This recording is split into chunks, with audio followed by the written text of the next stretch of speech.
Avant de commencer cette vidéo, si tu penses que tu n'arrives plus à progresser, pas aussi vite, que tu as des blocages, des difficultés, peu importe, voilà 3 heures de vidéo complète que j'ai fait avec mon petit frère Abdelaziz Biri, champion du monde de K1, combattant la glory, et Mohamed Oumer, champion du monde de boxe thaï, et ensemble, on vous dévoile les secrets pour devenir champion de boxe.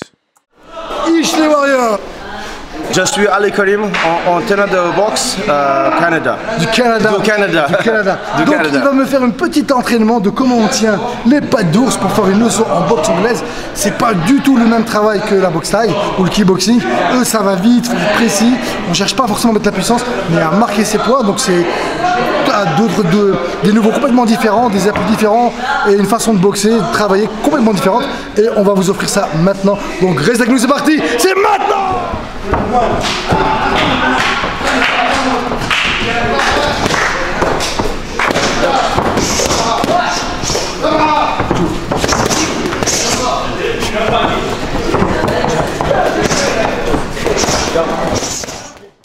Voilà, je sais pas si vous remarquez, mais il descend souvent sur ses jambes pour m'obliger moi aussi à descendre et à fléchir mes jambes.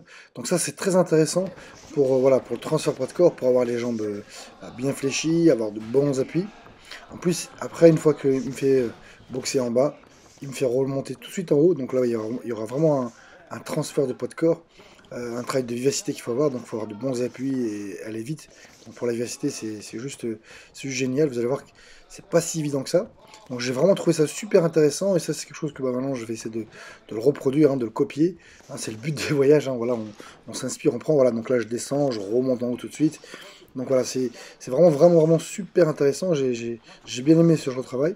Alors c'est pas comme si on mettait une ceinture, hein, où on va chercher rapport de force à frapper au foie ou au plexus. Là c'est juste descendre bas et avoir des appuis bas quand on boxe. Donc voilà, c'est juste pour vraiment bien travailler nos appuis. Voilà, en tout cas j'ai vraiment bien apprécié ce petit travail d'anglaise, hein, ça fait du bien. Ça change un peu des sports pieds-points ou du MMA. En tout cas, c'est cool. Après, ce qui n'était pas évident pour lui comme pour moi, c'est qu'on se connaît pas. Donc, je sais pas comment il fait travailler. Lui, il sait pas comment je boxe. Donc, voilà, il y a toujours un petit round ou deux d'adaptation. Alors, en tout cas, Chris était vraiment très cool, très gentil et un bon professeur. Bon, voilà, je t'invite dès maintenant à mettre un petit pouce bleu si la vidéo t'a plu. Et les gars, je vous trouve vraiment avare dans les likes. Alors, après, peut-être que mes vidéos ne vous plaisent pas. Ce qui me ferait un peu chier quand même, mais bon, voilà, parce qu'il n'y a pas beaucoup de likes à chaque fois, et le seul moyen de savoir si une vidéo plaît ou pas, bah, c'est quand il y a de likes, et à la rigueur même, mettez des dislikes si ça vous plaît pas, et comme ça, bah, j'arriverai à savoir les vidéos qui vous plaisent et qui vous plaisent pas, et puis voilà. En tout cas, ce genre de voyage, c'est vraiment très enrichissant, j'aime beaucoup ça. J'ai d'autres voyages qui sont prévus dans pas très longtemps, donc là, on va repartir semaine prochaine au Brésil, directement dans la salle de José Aldo. Là, j'emmène 6 fighters à moi, on va essayer de provoquer et fighter les champions de José Aldo.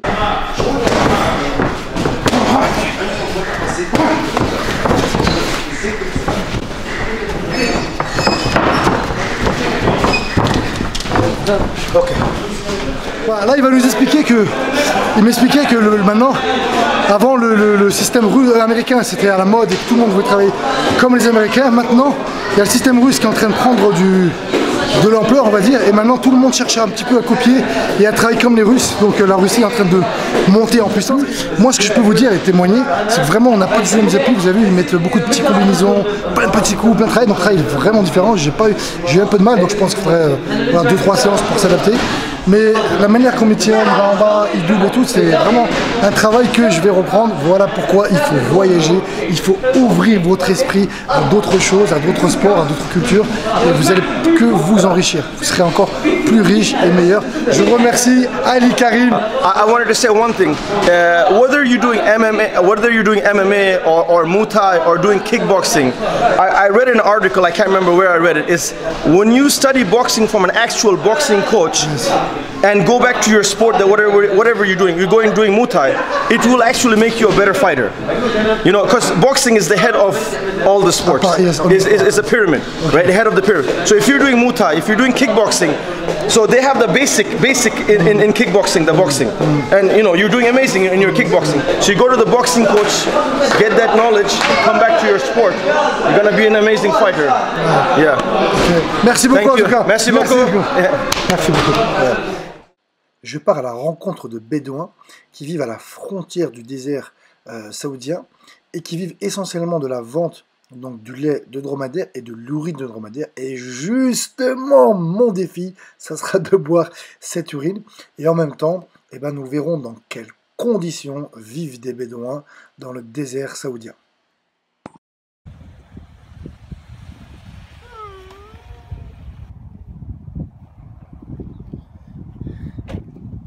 Regardez ma tenue. Est-ce qu'on va rencontrer des Bédouins? Bon, je sais qu'il va y avoir plein de commentaires, alors je vous explique. La vidéo d'avant, j'avais pas de cheveux, là j'en ai, c'est normal parce que je tourne pas forcément dans le bon ordre, c'est un peu dans le désordre, mais c'est pas grave. Donc voilà dans quelles conditions vivent nos Bédouins. Donc vous avez vu, ils ont vraiment rien, il n'y a pas d'eau, il n'y a pas d'électricité, c'est des espèces de cabanes. Voilà, là c'est son lit, donc en fait il a juste à... Donc il a un matelas, il va juste déplier ça. Il va l'allonger, je pense que c'est pour les bêtes hein, qui le plient et qui le rangent. Les bêtes, les scorpions, les araignées, je sais pas. Je ne l'ai pas demandé, donc il dort à la belle étoile, c'est cool. Donc ça, c'est une cabane au cas où il pleut, où il y a des tempêtes de sable. Voilà, donc c'est pour se protéger tout simplement. Voilà, on peut donc s'apercevoir, hein, c'est comme vachement rustique, hein, c'est vachement spartiate, hein, c'est juste des tapis à même le sol, des espèces de canapés, et voilà, un peu couvert. Donc là-bas, il y a des bidons d'eau, hein, c'est pour l'eau, pour se laver, pour boire.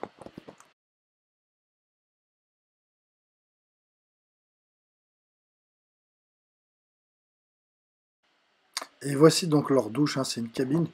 Et vous allez voir, je vais me rapprocher un peu pour vous montrer un peu tout ça de plus près. Voilà, donc ils remplissent ce seau d'eau.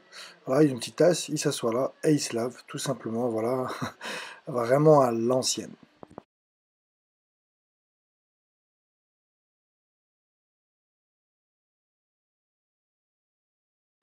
Donc ça, c'est le lait que je vais boire. Ça, c'est une bonne chose. Je vais aussi avoir la chance, je vais le traire, hein, de bonne expérience. Mais ce qui sera moins cool, hein, mon défi, rappelez-vous, ça sera de boire l'urine de dromadaire. Et ça, à mon avis, c'est autre chose. En fait, l'action que je vais faire, elle est pas...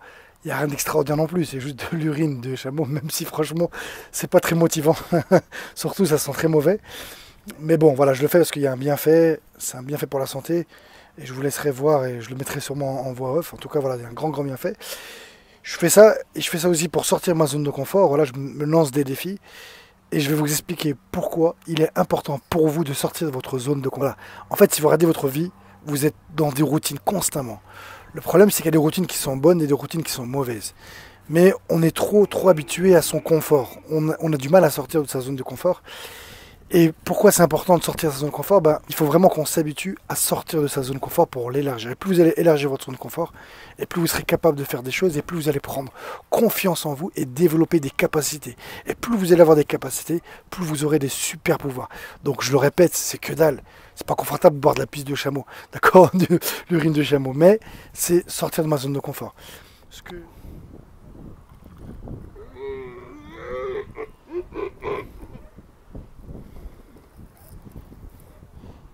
Chokran. Là, il y a des choses bonnes pour la santé, mais pas pour le goût. Et là, il y a les deux. Donc, vous pensez bien que je vais préférer choisir ça, mais je vais commencer par ça et finir par quelque chose d'agréable. Avant tout, je finis ma vidéo, je vous explique pourquoi il faut que vous sortez votre zone de confort. Donc, je suis désolé, hein, la caméra m'a planté, enfin c'est ma carte SD, donc j'espère que le son sera bon, l'image aussi. Donc pourquoi je vous disais il faut sortir votre zone de confort? Il y a un effet qu'on appelle l'effet papillon et c'est des choses que moi j'ai appliquées dans ma vie de tous les jours et sincèrement je continue encore à le faire pour améliorer ma vie. C'est comme je vous expliquais, en fait on a appris énormément de choses quand on était enfant, après adolescent on a appris des choses. Et puis après, plus on va dans le temps et moins on apprend des choses. Comme si ce qu'on a appris quand on était à l'école, quand on a appris un métier, ça suffisait en fait pour être heureux. Sauf que non, ça ne suffit pas, parce que la vie n'est pas faite pour qu'on soit heureux ou malheureux, elle est juste faite pour qu'on évolue. Et si vous ne faites pas des choses qui sortent de votre zone de confort et que vous élargissez votre zone de confort, donc vous rentrez dans une zone d'effort, à un moment donné la vie sera une routine pour vous et c'est le cas de 90% des gens en fait qui sont insatisfaits de leur vie, qui sont malheureux et qui n'ont pas confiance en eux. Donc moi en fait ce que je propose à travers cette vidéo c'est à vous de vous lancer des challenges, des défis et ce que je vous proposais c'est ce qu'on appelle l'effet papillon, c'est de faire des petites choses qui vont vous permettre sur cumuler, ce qu'on appelle l'effet cumulé. Vous allez cumuler des petites choses et à la fin, ça sera une chose énorme pour vous. Je vous donnerai des exemples. On dit que les montagnes sont faites de petits cailloux. On dit pour faire 10 000 km, on fait des petits pas. Quand on apprend à marcher, on commence d'abord par faire des petits pas, après on marche, on court, après on grimpe, on saute, et on va dans tous les sens du terme. Donc il faut que vous appreniez vraiment à vous booster, à faire des choses dans une année, dans une saison, dans une mois, tous les jours, des choses qui vous permettent de sortir de votre zone de confort dans un seul but, c'est juste d'améliorer votre vie. Par exemple, beaucoup de gens, le matin au réveil, ils se réveillent tard au dernier moment, et je faisais partie de ces gens-là, on appuie sur le réveil une fois, on appuie sur le drogue 2 fois, et après on déjeune vite ou on déjeune pas le temps de prendre une douche, ou alors on la prend vite, et on est speedé, et on commence la journée en n'étant pas bien. Et ben, un effet cumulé, ça serait de se coucher un tout petit peu plus tôt, ne serait-ce que 15 minutes plus tôt, pour vous lever plus tôt. Et les 15 minutes que vous allez gagner le matin, vous allez pouvoir peut-être prendre votre déjeuner, vous allez pouvoir prendre un livre et lire, méditer, faire votre sport, prendre votre douche, apprendre quelque chose, je sais pas. Et du coup, si vous vous couchez plus tôt, vous allez vous lever plus tôt. Admettons qu'on prend le principe du sport. Vous faites du sport, vous allez avoir donc de l'énergie, vous allez perdre de la masse graisseuse, vous allez prendre de la masse musculaire. Le sport, et le matin va vous développer la testostérone, un peu de dopamine, un peu de sérotonine, un peu d'adrénaline, ce qui fait que ça va vous booster pour le restant de la journée. Vous allez avoir une énergie qui sera bien. Donc après, vous avez plus d'énergie, encore plus affûté, vous allez plus travailler. Si vous travaillez plus, vous allez gagner peut-être plus d'argent. Le matin ou dans la journée, vous aurez une meilleure humeur. Bref, d'un petit truc, une petite action de se lever 15 minutes plus tôt et de se coucher 15 minutes plus tard pour se lever 15 minutes plus tôt, et regardez en fait compte tout ce que ça peut engendrer, avoir une meilleure ligne, une meilleure santé, une meilleure humeur, une meilleure énergie et tout ce qui s'ensuit. Donc ce que je vous invite à faire, c'est prenez une feuille et listez 5 choses que vous aimeriez avoir développé ou développer. Donc voilà, peut-être que vous lisez trop, et on dit qu'un homme ordinaire, il a une grande télé, un homme extraordinaire, il a une grande bibliothèque. Donc si vous faites partie de ces gens qui ne lisaient pas, je vous conseille de commencer par prendre un livre et de lire même 1 page par jour, 2 pages par jour, voilà. On dit que le sommeil il est très important, donc couchez-vous tôt pour vous lever tôt, mangez équilibré, faites du sport. Donc si vous avez arrêté, il est peut-être le moment de reprendre. Après, c'est à vous de voir. Peut-être apprendre un nouveau truc. Donc, je sais pas, moi, l'année dernière, j'avais appris à faire du cheval. Une année, je m'étais mis à faire de l'hypnose. Après, c'était de magnétisme. J'ai fait la Rijama, c'est les saignées. En fait, chaque année, je me donne des objectifs et j'essaie d'évoluer comme ça. Et plus on apprend des choses, plus on grandit.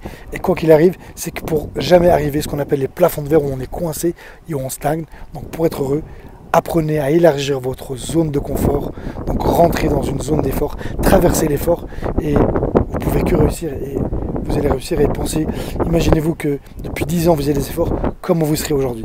Je suis sûr que vous virez la vie de vos rêves et non vous rêviez d'une vie. Voilà, j'espère que cette vidéo vous a plu. Si le son n'est pas terrible, je la ferai en voix off.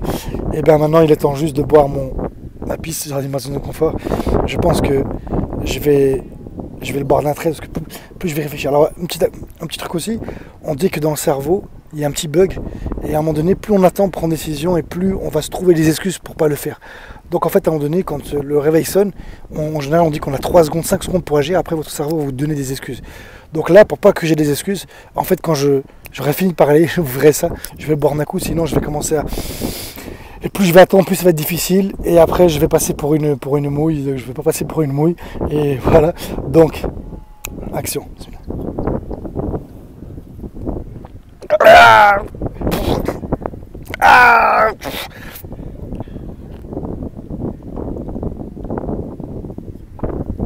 la pisse commence, c'est acide.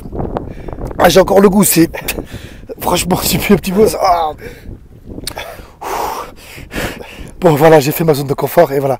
En gros, quand vous voulez prendre des décisions, quelque chose, voilà, n'attendez pas. Si vous devez faire du sport le matin, ne dites pas, ouais, attends, je suis fatigué, je ferai le soir. Ce qu'on appelle procrastiner, plus vous allez procrastiner, et moins vous ferez les choses, et plus vous serez des losers. Les winners, c'est ceux qui agissent. Donc agissez. Et sur ce, à demain.